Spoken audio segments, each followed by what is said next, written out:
Welcome back to the Meridian Pursuit Builders Podcast. I'm your host, Jesse Sampley, and this is where we sit down with home builders, developers, real estate professionals, and industry leaders who are out there doing the work.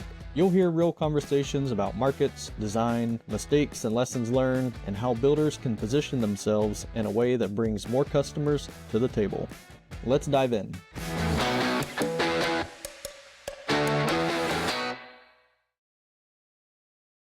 You got to tell me how you got the name Michelangelo. Where did that come from? So it's called kind of a multifaceted story, and it's funny because old women, like, they'll ask me, and when I tell them, I can see like the disappointment just fill their face. So basically, my mom is like really into TV and movies. And she grew up in the 80s or whatever, so she named me after the Ninja Turtles. And we're actually from like 20 minutes away, or like the creator created them, No way. or at least where I grew up. So it was named after the turtle, the Ninja Turtle, but I guess there was a conversation between her and my dad, and he was like, "That's ridiculous. I'm not going to name my son after a Ninja Turtle." And she was like, "Well, what if we name him after the painter instead?" And he could live with that. So, so I guess depending on who you ask, I love it. a little bit of both. I told my 9-year-old, I was like, I've got a podcast episode with Michelangelo tomorrow. And, my head was thinking painter Sistine Chapel. And he's just like, are you talking to a Ninja Turtle tomorrow? I'm like, all right, he'll be excited to see this though.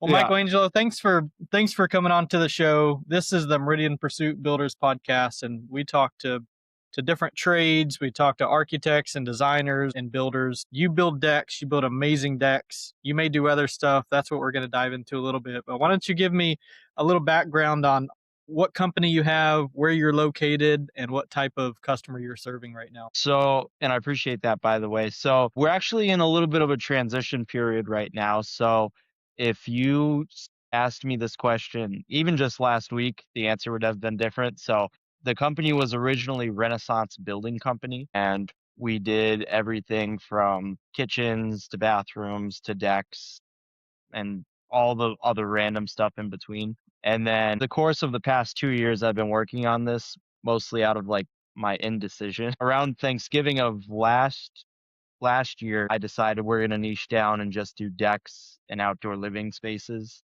Love So it. it's been a long process getting to this point, but we've officially changed our name. We're Renaissance Deck Builders now. A lot of custom decks, but we also do like pavers, patios, and pergolas and screened-in rooms. What did you see that made that decision real crystal clear to say, hey, we're doing a lot right now, but let's just decide on a lane and stick with that? Yeah, there's actually a couple things. So one, I just enjoy doing decks the most. I like being outside and whatever. So for that, that made it kind of easy. But one of our core value, like one of the company's core values, is to pursue excellence in all of life. Is like the wider scope of it.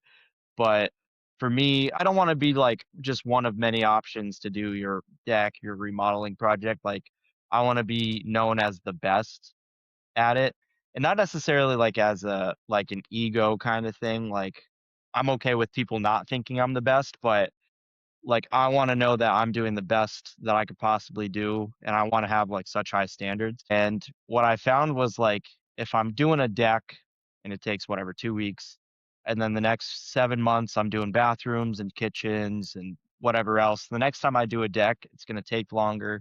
It's going to take a while to get back into that rhythm. So I just figured like if we just get laser focused on one thing, then it's going to be so much easier for us to produce not only like the best product that we can, but like that level of what we can produce is just going to skyrocket. So Yeah. And in that pursuit of excellence, your focus can be so much more dialed in than trying to think, well, how can I be really great at the renovation side and the kitchen side? Like you said, it just spreads you way too thin versus, mhm. hey, let's just focus on this one thing. How can we be the absolute best in this? How would you say how many competitors do you have in your market right now? It's kind of hard to say because I don't like saying this, but like anybody can build a deck. So there's a ton of people that will like say we do decks, but as far as I know, I'm the only deck guy. Yeah. Everyone else does everything else. So And for on a customer perception side, what advantage does that give you to say, hey, there's a lot of people out there that will quote this project for you, but like we're dedicated to only doing this. What competitive advantage does that give you? yeah, it's funny you asked that because just the other week I had this conversation with somebody where they had reached out to us about a project. So we were doing like our in-home consultation with them. And I only brought samples from like one deck board company and one like the same company made the handrails as well. And just with that one company's products, like they were getting overwhelmed with all of the options. Like I was talking to them about it. Now it's like imagine that and trying to figure out when you have like several different companies that offer things, trying to figure out who's the best and who's good at this and that. And then like multiply that, like if I'm doing kitchens and bathrooms, like who's the best plumbing fixture company and they might make good toilets, but these people make better faucets. And Yeah. so niching down like that for me, I feel like it helps me to know the product and the industry best so I can best direct my clients to get the best product and experience that they're looking for, if that makes sense. That was kind It of really long-winded. does. IBS, the International Builder Show, was not too long ago, and as I was walking through, I mean, it was overwhelming the amount of products, the still within the same industry, but there are just so many different aspects and channels within that. And lots of displays around decks and the finishes and different type of materials. And if you're in the market to getting a deck built, you are looking to that person to say, generally what I want, I've got some inspiration ideas and I know colors and that, but as far as I need a guide to kind of hold my hand and say, okay, why are we going with treated lumber versus something else? And, how can I make the best decision based on how long this is going to last? There's just a lot there that, yes, anyone can do the construction side, but being able to say, well, I'm giving you the best advice too, because I'm engaged enough to say, okay, how long are you going to be in this home? What are your plans for this home? Is this an entertaining space? Is this a sunbathing deck? Let's really figure out everything about you. And then with my vast knowledge, because I can be so focused in this one area, can tell you, okay, this is the different products we're going to look at. Just sets you up as an authority extremely fast. I can see the value in that. What do you think like the biggest thing you solve for customers? Is there something that you're trying to focus on to say, hey, a lot of people have this issue when they do decide to get a deck done, and we're going to solve this for them? Yeah, I think really the biggest thing is a lot of our clients that we've worked with who have had like the best experience with us. And I don't know, that's a weird way to say that, but like in the long run, they're happiest with the product that and the experience that we can give them. They're people who love hosting and whatever they had before we worked with them, they were either like too embarrassed by their outdoor space to host or like it wasn't safe and they were concerned about having people. And usually it's both of those, but like whenever I have calls, I joke with people because they mention like you got to be careful where you walk like on the deck because this board is kind of like it's like that thin. It's like so you got to walk around like you're Indiana Jones and make sure you don't hit the wrong spot.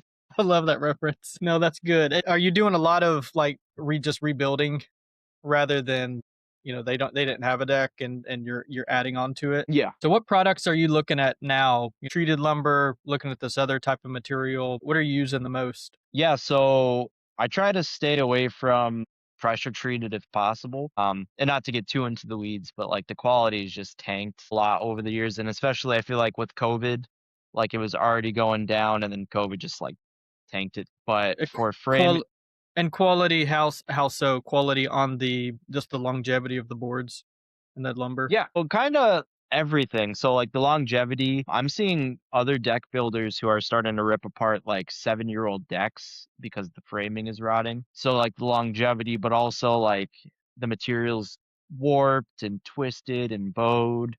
And then when it dries out from all the chemicals, all those things just get worse and they're like filled with knots and holes, stuff like that. Even just like aesthetically, like the quality stinks, longevity stinks. And then what I try to tell people, like, because there are other options to build the structure now, not just with pressure treated.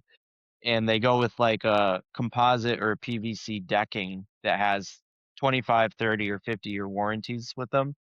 And you're putting it on something that might last 15 years if like you're really lucky and you take care of it. So I'm trying to push like OC lumber is a composite framing that comes with like a limited lifetime warranty from the manufacturer. There's steel framing and aluminum framing. So there are other options, and it's just like hard to get your foot in the door, especially because it's like adding several times the price to the framing I was package. going to ask, how are you having these conversations with people to say, okay, we're not just looking at price, but if they see you as a bit of a salesman, there's this little bit of resistance of like, okay, well, this guy over here says he can do it for a third of the cost. How are you having those conversations? Yeah, so I try to start that conversation early on, like when we first get on the phone. So I'll always ask, like, and I don't like this phrase, but I'll always ask, like, is this your forever home? Or like, are you looking to leave in 1 to 2 years? What I'll tell people is I'll only really like recommend pressure treated if like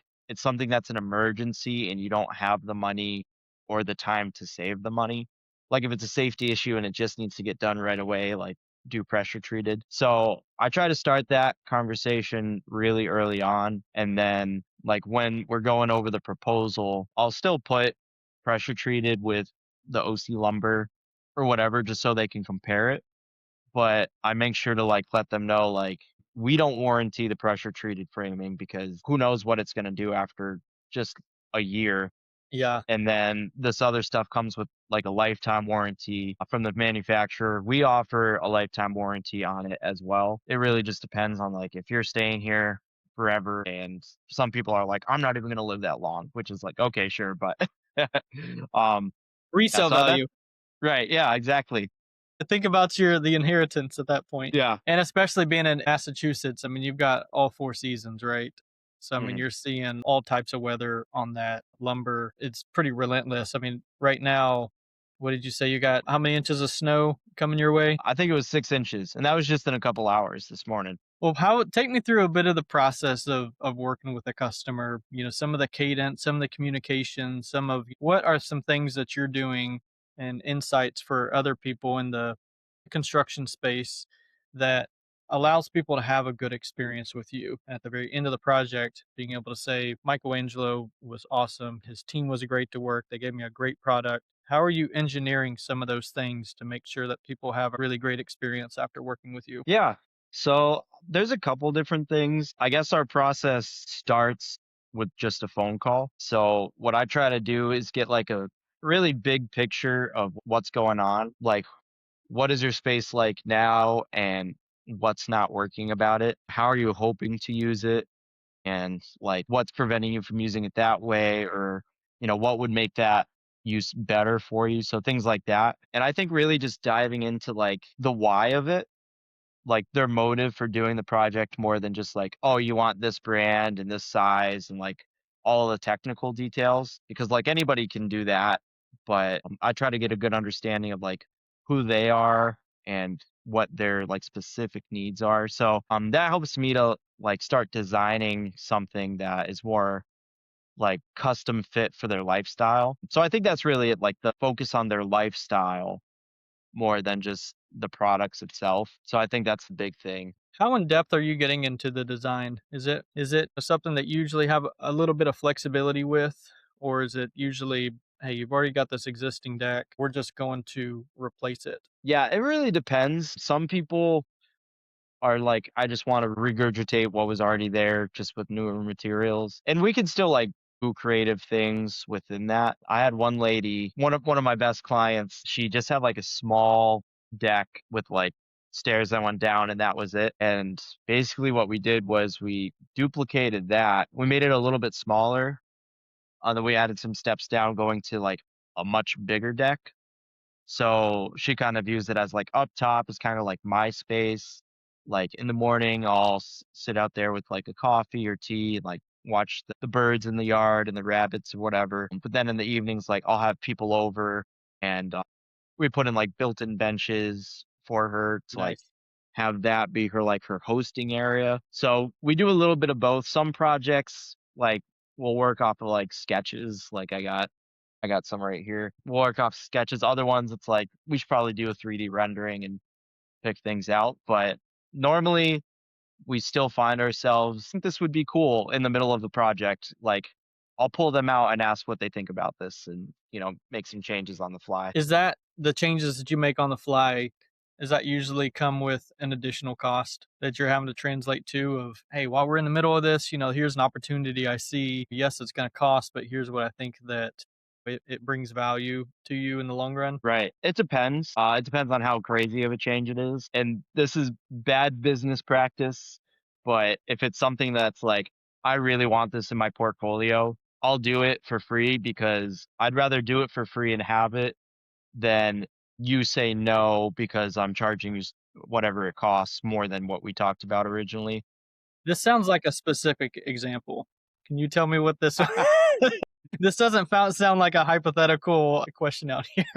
No, this is a real example. And again, I think this is bad business. What I just said to you is exactly what I said to the client. We've done a couple client testimonial videos over the summer, and he's one of them. And basically, he has a huge deck that wraps around three sides of his house. And on the biggest side, it's 40 feet long and I think 14 feet deep. So it's like this huge run. And I was thinking like it'd be cool to like break this up a little bit. So I talked to him about doing like a little inlay in the center where instead of the boards just going horizontally, they like go at an angle and there's a picture frame around it. Very cool. Yeah. And there are a couple other things in there, like we did lights on the stairs, and instead of just doing three in a row on each step, we did three, then two, then three. So it creates a cool pattern, especially like when you're looking down and you see the shadow created by the lights. So those are a couple things. But like I said, I wouldn't advise, if I was a business coach, I would say don't do that. But Hey, at the end of the day, business is doing work for people. You're trying to let them have a good experience. They refer, more work to you. All of that stuff kind of works in hand. So I mean, what works for one person may not work for the other, but you just kind of have to find your groove. And if it's worth it and you're able to swing it, then why not? Because it's a win-win scenario. yeah, exactly. Do you see that people are doing, like, they start off with a concept of, okay, my deck is in this condition. I'm needing to start with that, the deck being the most important. But then the project kind of growing, or the desire to grow it out to say, hey, now that we've already done this, now let's do some more outdoor renovations with rock or different landscaping. Do you see that being a somewhat of a maybe an opportunity or just a natural evolution for these customers? Yeah, yeah, I definitely see that, especially because it's like you can plan something out as best as you possibly can in theory and projecting. What I tell people in the design process is like the hardest part of all this is picturing how it's going to land and fall together and what it's going to be like, which is why we do the designs. But at the end of the day, you can really only know once you've lived in the space. So like we have one client, they haven't moved forward with anything yet. I didn't realize I'm getting beat up by the sun. Maybe we should talk about doing a pergola on the deck or something to try to get a little bit of shade. I love the deck, but I hate when I walk down and like grass is all muddy. Maybe we should throw in like a little patio down there or something too. So yeah, it always does kind of snowball like that. When do you say, okay, no more? This is the deck starts here and the deck ends right here, and then you're off to another subcontractor at that point. Right. I don't think I would, to be honest, unless it like starts moving inside the house. But honestly, if it's like a previous client or someone I'm currently working for, and we have a really good relationship, like I would probably still move inside the house for them. I try to set this up early too. We try to talk about money pretty early on in my interactions with clients. Not even like down to the cent, but like roughly it'll be what you're describing will be between this and this. And I say like once I get out to your space and we're dreaming about what it's actually going to be like and all the different features you want. If you start throwing out ideas that maybe start creeping up past that, can I call a timeout and just let you know? And then we can kind of see what you want to do from there. Because typically that's the reason why they wouldn't is because of the money. So I try to be mindful of that and not to design something that's going to skyrocket past what they want to spend. Everybody's got a champagne taste with a beer budget, it seems. Yeah. Which again, another reason to establish that trust early on is to say, I'm working with you. So I'm like, being your guide as far as when you throw out an idea, I'm gonna be realistic with you instead of just saying, "Oh yeah, we can take care of that." Say like, "Well, this is originally what we had talked about, so just know, this comes with some extra costs." And sometimes I'm Mhm. sure they say like, "Yeah, it's fine. Right. If we're gonna do it, now's the time to do it while we're already Right. into the project." Yeah, and it's hard too, like for a couple of reasons. If I don't really set that expectation and follow through with that, most of the time I'm going to be wasting my own time putting together the design and the proposal for like X, Y, and Z that goes way past what they want. And then like on the other side for like the client, like they get really excited about these cool details and then they find out like I can't afford half of that. And then when that happens, they get disappointed. And then it's like, well, maybe I'll shop around. And then a lot of times they won't even move forward with the project or they'll find someone else, but they don't do what we spoke about. Interesting. One of the things I've learned is like expectations are so incredibly important and setting clear expectations early on. Tell me, how are you winning work now? Are you doing any paid ads? Most of it come from a referral. How are you attracting business right now? Yeah, so I feel like I'm doing a lot. So I've been doing Facebook ads for a while, working with an agency. It's been a bit before like I started seeing results and they're just kind of starting to show up now. I just signed on recently with a company to do SEO and Google ads for me. So those haven't kicked off yet. In the meantime, we've been posting blogs on our website and then kind of sharing those to social media and Google My Business. And I invested in like a super nice website with a company that specifically works with contractors. And then other than that, I'm trying to be really active on social media. One of the things that has worked for me is sharing like my social media posts in like local community Facebook groups. So not necessarily, hey, hire us, we do the best at blah blah blah, but like if I have a post that I feel like shows like the before and after really well, I'll share that. And things like that have gotten us some pretty big jobs with really good clients. What's your referrals look like? Are those pretty strong or They were our first year in business and they kind of died down a little bit, but I think that's mostly because like we're niching down. So it's like you're only going to call the deck guy when you need a deck.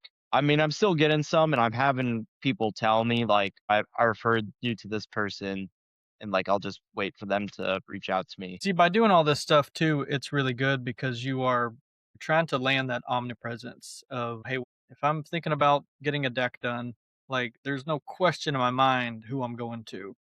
And then, Mhm. even ask your customer, and then it'll be hard for them to pinpoint it. And I think that's a good metric for things are working, is because you're going to have some direct leads that are coming from Facebook ads and Google ads. And then your omnipresence is supported by the SEO, which is your blogs and your social post and all of that too. But then, people just have this, you create this such an engine of content where it's like almost anyone can engage and can consume what you have. And then people who are actually trying to get more info of, hey, best deck builders near me, all that stuff really comes into play, which is over time, all of that becomes a no-brainer for people of just like, I mean, these are the deck people. And in a Mhm. larger market, it becomes a whole lot more competitive, but it sounds like you don't have many competitors that are like, we are just deck people. So I'm sure it'll be pretty easy to kind of dominate that and just remind people, stay in front of those people so that when the time is does come, then you're their first call. And I don't know if Mhm. see this yet or not, but just the sales cycle too. To see, hey, once someone's introduced to our company, how long does it actually take for that person to buy? On average. Do you have any of those numbers? I haven't done a great job at tracking things and that last year and this year that's been one of my goals is to get better at tracking things, but it really depends on like the size and scope of the job. Like I had a small one just a couple weeks ago from the time that like he called, I think we had our call and then within a week we were meeting together in person. It took me a couple days to put the proposal together and then he moved forward like almost immediately. So that was maybe like a week and a half turnover time. Right now, it seems like I've had a couple that have taken a lot longer. So I have one guy that like we were talking and he reached out in September and didn't move forward until middle of December. And I have another guy that we were talking in October, and I just had another follow-up call with him today, and they're like, "I'm hoping we'll have an answer for you later today, but I don't know yet." I hope so. So that yeah, yeah, I know. Yeah, and that one's been more of a difficult one. Like, I met with them on site, had a couple calls. They wanted to see some of my work in person, which I think is fair. So, like, I'm coordinating with past clients, and, of course, it's, like, right after several snowstorms, so there's, like, 2.5 feet. So I'm not gonna make my clients shovel the deck, so it's like, "Well, we gotta shovel a path, and we gotta do that," and he's like, "What are the chances you think I could see one more?" And I'm like, trying to be, like, gracious, and I wanna get the job, but it's like, "Alright, I think we need to start moving forward or let me move forward with somebody else." Yeah, once you break out the shovels, it's yeah, maybe you have a minimum. Okay, I'll shovel 2 Right. decks, and then it's maybe you're off to someone else. What tools or softwares are you using that you're seeing working? You mentioned some 3D modeling. Do you have any project management softwares or anything like that that you're using that you're finding helpful to just keep everything organized? Yeah, and, I don't know if you saw them at IBS. I was having serious FOMO seeing everyone there. I didn't make it, but, I don't know if you were able to stop by at JobTread's booth. That's who we Actually, use for, like all of the project management competitors were in one corner. So there's really? Builder Trend and JobTread and Rezio, but like they were all in one corner. So I stopped by all the booths just to get their sales pitch. It was pretty Yeah. fun. So we use JobTread, and I think they would technically say they're a project management system, not a CRM, but that's kinda how we use it just to keep track of people, and JobTread is so deep and wide. I maybe use, like, 1.5% of, like, what you can actually do with it. Oh wow. Like, the clarity and just the way that I can make my proposals and change orders and everything looks so professional. My clients love it, and I've seen other guys, not to, like, put anyone down, and everyone's business is at different phases, but I've seen some guys that will just text you a number like, "Hey, it'll be $10,000 for me to do this. I can't do it any less. Take it or leave it." So yeah, JobTread is I feel like has completely like changed the game for me. Like, we can add pictures to the proposal. So like when we do a 3D rendering at the top is a cover page and I'll put the 3D rendering. So we're talking about pieces of lumber and screws, but this is what we're actually talking about. So I love it. I recommend it to everybody. Yeah, sorry, that was a long-winded way to answer that No, question. it's good. This, I mean, this is a show for builders and in the construction industries. We've got people that listen to this from all different ranges. So, I mean, it's good to just hear, hey, what are people doing in Massachusetts, and what are people doing in Utah and Canada and Florida? Just to have a holistic view of what other people are doing, because when you're in the grind too, like it's a little hard to, yeah, you're on social media and you're trying to consume and educate yourself on what other people are doing, which is great, to go to these shows like IBS. The majority of the year, you're kind of focused on your own business, so you're not always aware of what other people are doing. So I think it's real good to just shed light of, hey, what are you doing over here? I may be Mhm. using something right now, or I may be in the market for something. So I've always found it helpful to just, hey, let's ask the question, get the conversation flowing as far as what's working, and if it's not working, then how come, just to help educate people. Are Exactly. there anybody that you look to for inspiration, other deck builders or people that just kind of keep you going throughout the day or week? Well, yes, but do you mean like for like the physical building of the projects or like on the business end? It really sometimes it's both. So I mean, if you have them separated, then both of those. But sometimes it's just like, as you are going through the grind of business and the ups and downs of just people that you look to for, man, I love the way that company's run, or I love the quality that these guys are doing. It could be striving for something like that, or it could just be, hey, I'm reading these books and these podcasts just to keep me motivated throughout the day. I've got actually a pretty big list of people like that. So I'm kind of reminded of this saying or this quote. I don't know if you've heard it. I don't know who said it, but like your network is your net worth. And obviously like take that with a grain of salt. I'm not saying like your value as a person is with the people that you hang out with or whatever, but kind of like show me your five closest friends and I'll show you your future kind of thing. And like I was that guy that I wasn't necessarily texting prices to people, but like it was pretty lame what I was doing. The client experience that I provided was trash. And like not that I was like taking advantage of people, but like I just wasn't good. And like I have a lot of regrets about how I ran my business. Getting in with people who actually run businesses, and showing me like, oh, you need to communicate clearly with your clients and set expectation and all these other things has been like a total game changer for me.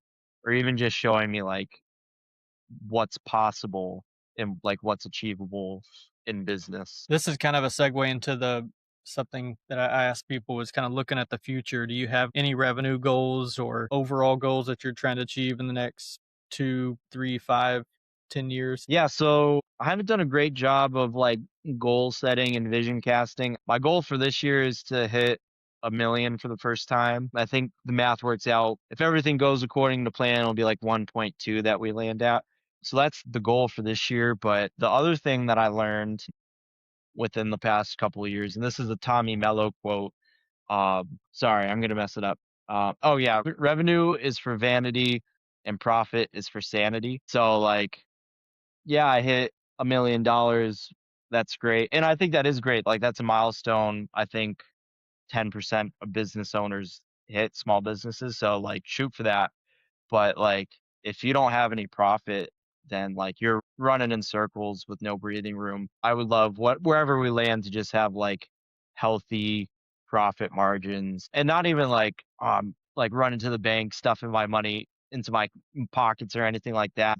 That's not my style. But No, but I like mean, it's a business, and I yeah. think there's a perception difference too. The more that a business can make, then the more that you can do for your customers, and the better experience you can give a customers, and the better people that you're able to hire, and the more you're able to invest in your business. And I've heard this from other contractors is exactly what you said. Is it's like people just think I'm stuffing my pockets sometimes, but that's not the case. And if you look at the overall goal, it's like I mean, I'm in a pursuit of excellence. Like I'm trying to generate almost as like proof of concept of our excellence that we're able to achieve.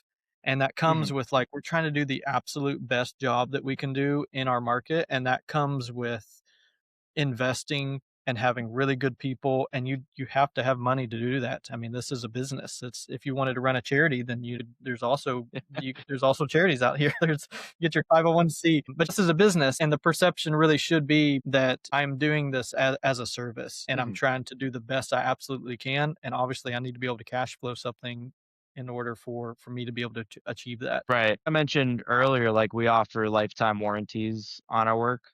Like, thankfully, like we don't have a ton of warranty calls, but like we couldn't offer that if we were just adding like 10% onto materials here and there Mhm. or whatever. When I first started, I would just like round up to the next dollar or two on the materials. So yeah, or, like I was driving a beater. Yeah, so my first truck I had it was getting towards the end of its life and it just died while I was on the job. I couldn't get home. So it was like an hour away. I was like, maybe it's the battery. So I left my dead truck in the client's driveway overnight and I was like, I feel like such a schmuck right now.